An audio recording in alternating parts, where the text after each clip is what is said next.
Selamat pagi, salam sejahtera. Terima kasih karena bersama dengan saya di Nazilin Unity Channel. Pengakuan Mahathir ini paling luar biasa yang tak pernah kita dengar sepanjang saya memerhatikan politik di Malaysia ini dan juga mengulas tentang politik di Malaysia. Inilah kali pertama Mahathir buat pengakuan yang paling mengejutkan ini.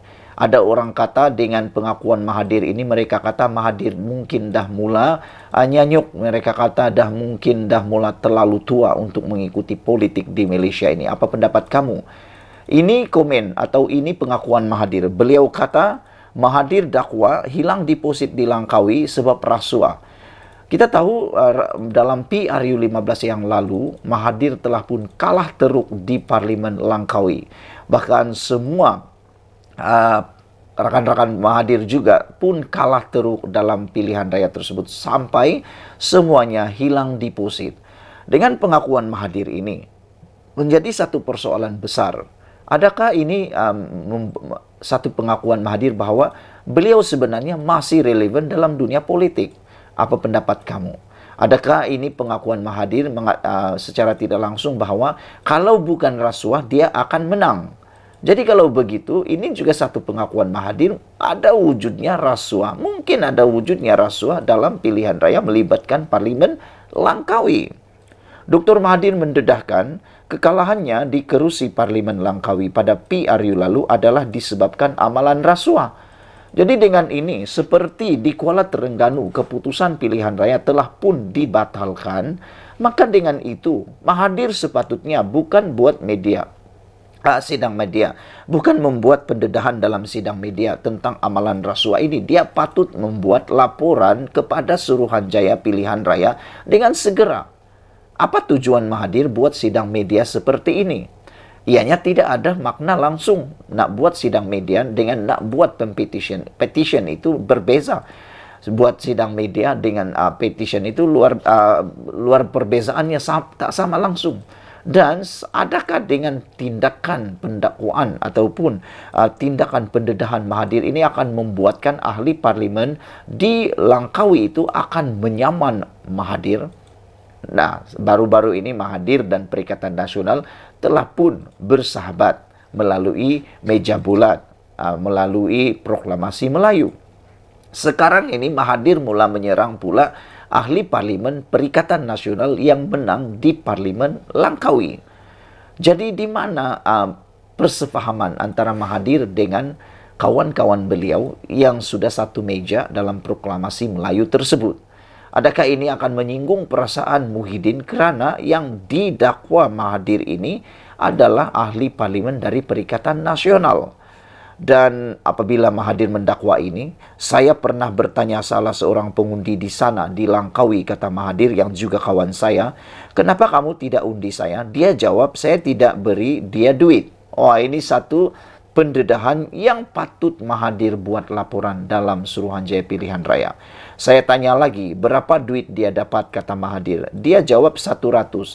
Saya tanya dia, apa boleh buat dengan 100? Dan dia jawab, duit itu boleh dibelanja untuk 2 hari. Mahathir buat pendedahan ini memang luar biasa. Makna kata ada bukti dari mulut Mahathir sendiri bahwa 100 ringgit diberi kepada setiap pengundi di Langkawi. Dan Mahathir tanya, buat apa dengan 100 ringgit itu? Dia kata boleh belanja untuk 2 hari.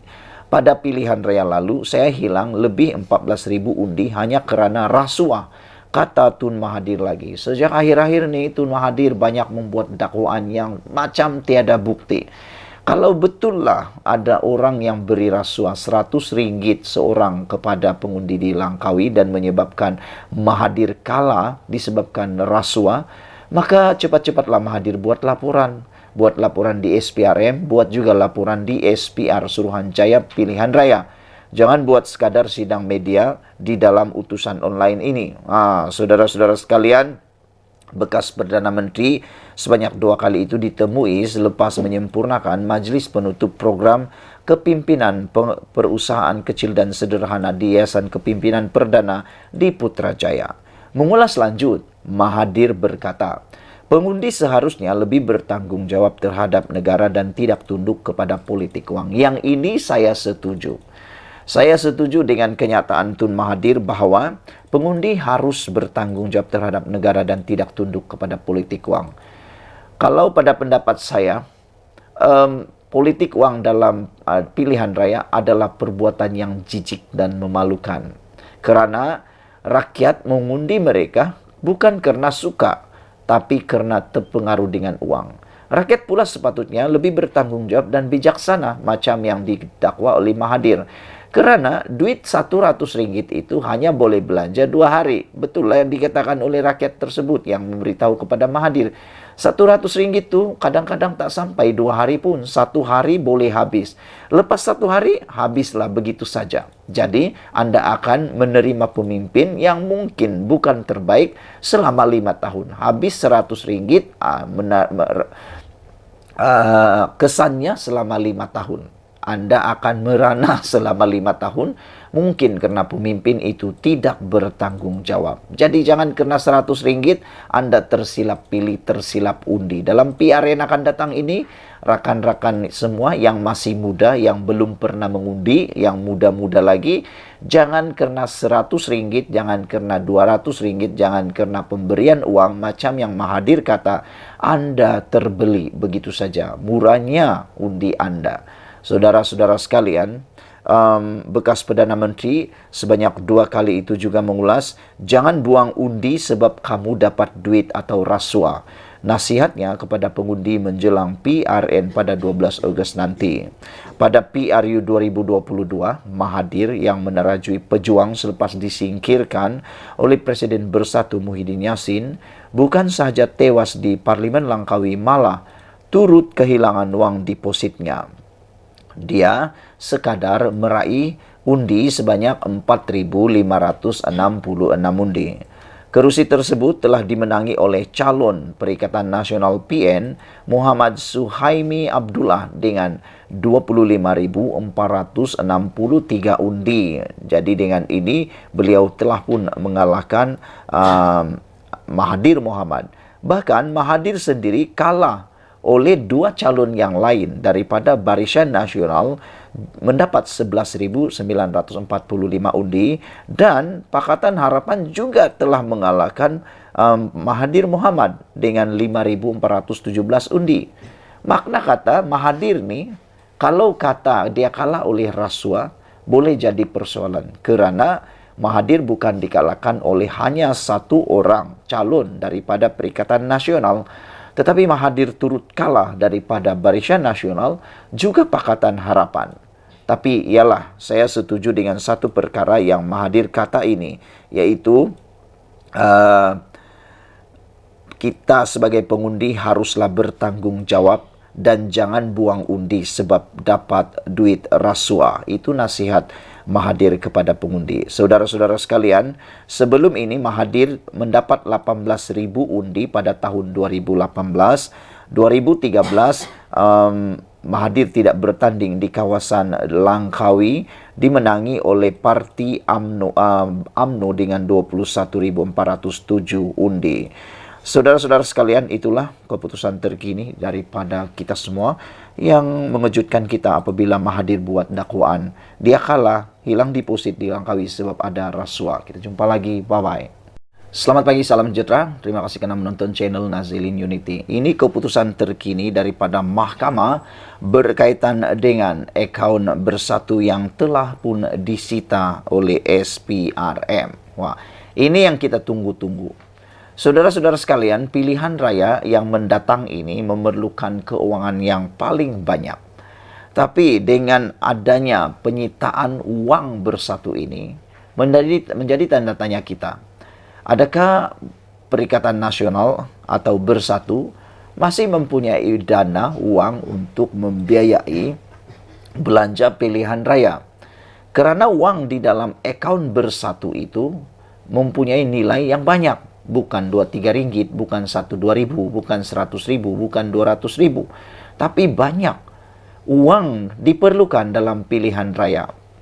Uang itu bukan saja untuk membiayai perjalanan, tetapi perkara-perkara logistik seperti bendera dan sebagainya. Adakah dengan keputusan menyita ini belum lagi dibuka atau dibebaskan akaun Bersatu itu akan menyebabkan Bersatu akan jadi miskin dalam pilihan raya kali ini. Dan ianya akan memberikan natijah kesan yang besar kepada Parti Bersatu. Mahkamah Tinggi di Kuala Lumpur hari ini menetapkan 7 September untuk mendengar permohonan kebenaran semakan kehakiman yang difailkan Bersatu bagi mencabar penyitaan 2 akaun bank parti itu oleh SPRM. Lihat, ianya hanya akan didengar pada 7 September. Keputusan mahkamah adalah muktamad dan tidak akan dapat dipersoalkan lagi. Jadi saudara-saudara sekalian, hanya pada 7 September baru didengar. Itu belum lagi ceritanya keputusan sama ada akaun tersebut sudah dibuka atau tidak. Adakah dengan ini Parti Bersatu akan buka Tin Melo, akan membuat derma Tin Melo seperti yang pernah diwar-warkan oleh Parti Rakan Bersatu. Mereka mengatakan bahwa duit dana pilihan raya mereka datang daripada Tin Milo. Saya pikir mungkin juga betul, tapi mungkin juga tak betul. Kerana Tin Milo bolehlah kumpul mungkin ratusan ribu, tapi untuk jutaan ringgit tak pastilah boleh atau tidak menampung perbelanjaan Bersatu dalam pilihan raya nanti. Mahkamah menetapkan tarikh pendengaran berkenaan semasa pengurusan kes pagi tadi. Peguam yang mewakili parti pembangkang itu, Chetan Jetwani, mengesahkan keputusan pengurusan kes di hadapan penolong kanan pendaftar mahkamah Lee Ka-ful. Hakim Ahmad Kamal Mad Sahid akan mendengar permohonan berkenaan. Sekiranya diberikan kebenaran, mahkamah kemudiannya akan menetapkan tarikh berasingan untuk mendengar merit bagi permohonan semakan kehakiman tersebut. Rupa-rupanya prosesnya bukan adalah proses yang pendek. Rupa-rupanya prosesnya bukan proses yang macam petik jari telah selesai. Ianya mengambil masa yang sangat lama dan sangat panjang. Ahmad Kamal juga sebelum ini membenarkan parti pembangkang meneruskan cabaran undang-undang berasingan untuk membatalkan pembekuan akaun bank parti itu oleh SPRM. Bersatu mengambil tindakan undang-undang berhubung tindakan SPRM membekukan serta merampas akaun bank parti itu di Mahkamah Sivil. Mahkamah Sivil juga mengarahkan pihak-pihak berkaitan menyediakan afidavit berhubung semakan kehakiman itu sehingga 7 September. Pada 20 April lalu, SPRM merampas akaun Bersatu yang sebelum itu dibekukan. Agensi anti rasuah itu menjelaskan akaun tersebut disita pada 11 April selepas mengemukakan perintah mengikut Seksyen 50 Akta Pencegahan Pengubahan Wang Haram, pencegahan pembiayaan keganasan dan hasil daripada aktiviti haram. Kenyataan itu dikeluarkan sebagai respon kepada laporan The Edge bertajuk Bersatu Ask MACC Why to Account Still Frozen After 90 Days. Bersatu minta penjelasan SPRM mengapa 2 akaun masih dibekukan selepas 90 hari. Sebelum ini, akaun-akaun terbabit dibekukan pada 12 dan 13 Januari 2023 mengikut Seksyen 44 AMLA TFPUAA 2001 bagi membantu siasatan terhadap wang yang disyaki daripada hasil haram.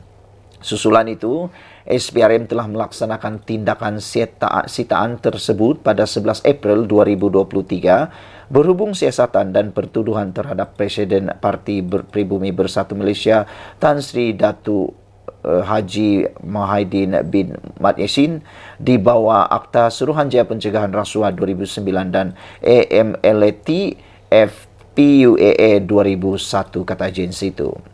Bersatu berkata perintah rampasan itu meragukan dan telah diundurkan pada 11 April sedangkan pengumuman oleh SPRM dibuat pada 20 April. Justru agensi itu didakwa enggan melaksanakan perintah rampasan sehingga hari ini. Pada 20 Mac lalu, Muhyiddin mengaku tidak bersalah terhadap 4 pertuduhan penyalahgunaan kuasa dan 2 pertuduhan pengubahan wang haram yang melibatkan RM 232.5 juta. 4 pertuduhan penyalahgunaan kuasa di bawah Section 23 dalam kurungan 1 Akta SPRM 2009, di mana Muhyiddin didakwa menggunakan jawatannya sebagai Perdana Menteri dan Presiden bersatu ketika itu bagi mendapatkan rasuah sebanyak Rm232,5 juta daripada 3 syarikat dan seorang individu antara 1 Mac 2020 dan 20 Ogos 2021. 3 syarikat tersebut ialah Bukhari Equity Sdn Bhd, Nepturis Sdn Bhd, dan Mamfur Sdn Bhd. Manakala individu terbabit adalah Azman Yusof. 2 pertuduhan pengubahan wang haram dinyatakan di bawah Section 4 dalam kurungan 1 kurungan B Amlat TF PUA 2001 yang dibaca bersama Section 87 dalam kurungan 1 akta yang sama. Individu berusia 76 tahun itu didakwa menerima Rm120 juta hasil daripada aktiviti haram daripada Bukhari Equity Sdn Bhd antara 25 Februari 2021 dan 8 Julai 2022. Tuduhan itu tidak mengatakan bahawa pembayaran dibuat kepada Muhyiddin. Justru ia merupakan sebab mengapa akaun bank pribadinya tidak pernah dibekukan. Pengubahan wang haram itu didakwa dilakukan dengan menerima wang yang dimasukkan ke akaun bersatu.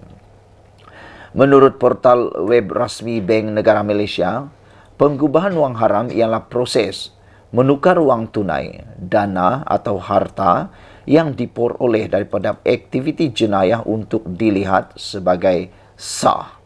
Saudara-saudara sekalian, seperti yang saya katakan di awal daripada pendedahan ini, adakah Parti Bersatu akan jadi parti yang miskin pada pilihan raya kali ini? Sekian dulu untuk kali ini. Jangan lupa tinggalkan komen Anda, tekan butang subscribe. Kita jumpa lagi. Bye-bye. Selamat pagi, salam sejahtera. Terima kasih kerana bersama dengan saya di Nazilin Unity Channel. Habislah Muhyiddin Yassin, habislah Perikatan Nasional, kata seorang netizen, merujuk kepada satu keputusan di Dewan Rakyat hari ini, di Parlimen hari ini. Maka dengan ini disahkan Perikatan Nasional confirm hilang satu kerusi. Satu orang ahli parlimen bolehlah dikata dengan tanda petik dipecat daripada Dewan Rakyat gara-gara perbuatan salah laku dalam pilihan raya baru-baru ini. Sebelum kita teruskan ulasan kali ini, jangan lupa tinggalkan komen Anda, tekan butang subscribe. Dan tekan butang subscribe itu percuma. Saudara-saudara sekalian, hari ini disahkan Dewan Rakyat mengumumkan kekosongan kerusi Kuala Terengganu.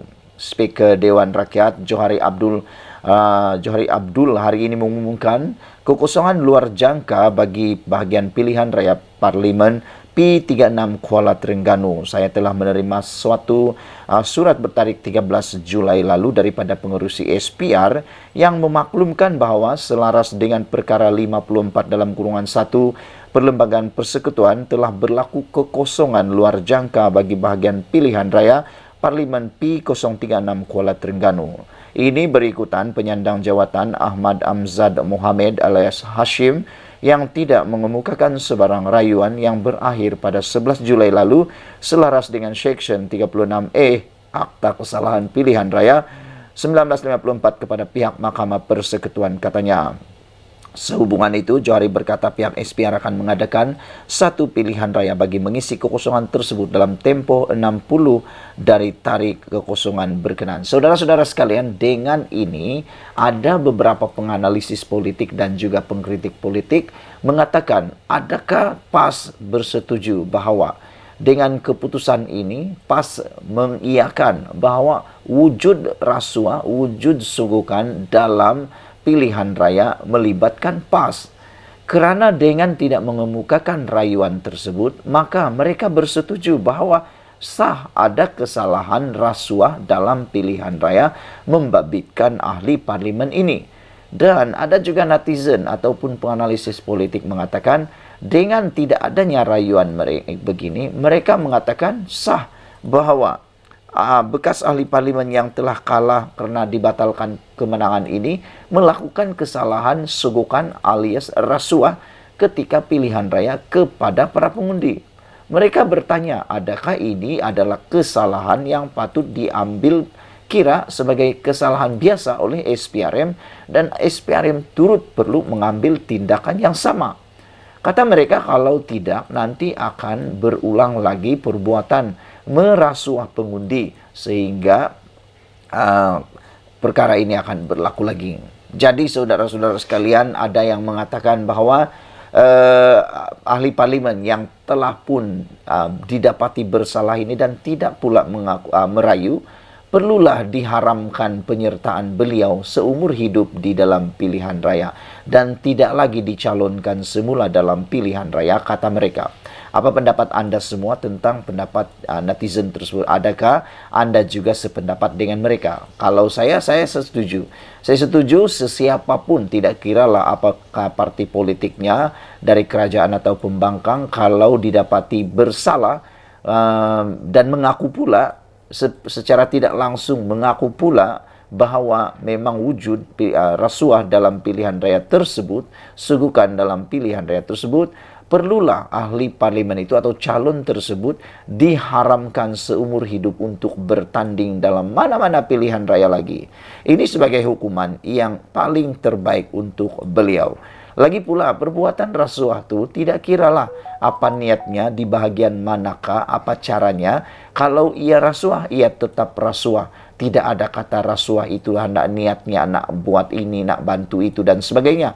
Kalau dia sudah diistiharkan salah, diambil tindakan dan dimuktamadkan oleh mahkamah bahwa itu ialah rasuah dan sugukan, maka ia tetap salah. Jadi, saya setuju kalau ahli parlimen yang telah didapati bersalah itu diharamkan penyertaan dalam pilihan raya seumur hidup. Biar orang lain yang bersih yang ambil peluang menjadi calon dalam pilihan raya. Pada 27 Jun lalu, Mahkamah Pilihan Raya Terengganu membatalkan kemenangan Ahmad Amzad mewakili PAS. Keputusan dibuat Hakim Muhammad Firuz selepas pihak pempetition, yaitu calon Barisan Nasional Muhammad Zubir Embong, berjaya membuktikan wujudnya unsur rasuah ketika kempen PRU15. Hakim berkata, walaupun pempetition tidak dikemukakan sebagai saksi, bukti-bukti lain mencukupi untuk mengisytiharkan kerusi bagi Parlimen Kelah Terengganu terbatal dan tidak sah mengikut Seksyen 36 Akta Kesalahan Pilihan Raya. Bagaimanapun, mahkamah membenarkan penangguhan keputusan selama 14 hari bagi membolehkan responden membuat rayuan dan pemfailan permohonan rasmi penggantungannya sebagai ahli Parlimen Kuala Terengganu. Namun, Setiausaha Agung PAS Taqiyuddin Hassan berkata, mereka memutuskan untuk tidak merayu atas keputusan mahkamah itu atas pertimbangan memikirkan nasib rakyat. Saya sampai sekarang tidak dapat connect di mana perkara yang dapat pertimbangan memikirkan rakyat dengan tidak merayu tersebut. Kalau difikir-fikirkan, kalau memikirkan nasib rakyat, maka haruslah ada tindakan rayuan. Dengan tidak ada tindakan rayuan ini, secara tidak langsungnya menunjukkan bahwa seakan-akan mereka setuju bahwa ada rasuah. Memang ada rasuah. Katanya jika rayuan dikemukakan, masa yang lama sehingga 6 bulan diperlukan untuk diselesaikan pula di peringkat Mahkamah Persekutuan. Sepanjang tempoh itu, katanya, rakyat di Kuala Terengganu mungkin terabai apabila tiada ahli parlimen yang mewakili mereka. Ini kata Hamzah Zainuddin atau Taqiyuddin Hassan, maafkan saya, oleh Taqiyuddin Hassan. Tambah Taqiyuddin, PAS juga berpendapat berdasarkan keputusan mahkamah pada 27 Jun lalu, tidak ada halangan untuk calon yang sama untuk bertanding sekali lagi di kawasan itu. Katanya, hakim hanya membatalkan kemenangan PAS namun tidak melibatkan calon terbabit. Justru katanya, PAS tidak ada masalah untuk menghadapi pilihan raya kecil Kuala Terengganu dan berkemungkinan besar Ahmad Amzad akan kekal sebagai calon di situ. Taqiyuddin juga yakin mereka tidak bermasalah untuk mengekalkan kerusi tersebut berdasarkan kepada jumlah undi yang tidak banyak diterima Ahmad Amzad pada 19 November tahun lalu. Untuk rekod dalam PRU lalu, Ahmad Amzad mengalahkan 3 calon lain dengan meninggalkan pencabar terdekatnya Muhammad Zubir Ombong dengan perbezaan 40.907 undi. Muhammad Zubir memperoleh 22.109 undi, manakala Ahmad Amzad pula 63.016 undi. Jadi inilah yang diyakini oleh Taqiyuddin, bahwa Ahmad Amzad akan menang lagi. Sekian dulu untuk kali ini. Jangan lupa tinggalkan komen Anda, tekan butang subscribe. Kita jumpa lagi. Bye-bye.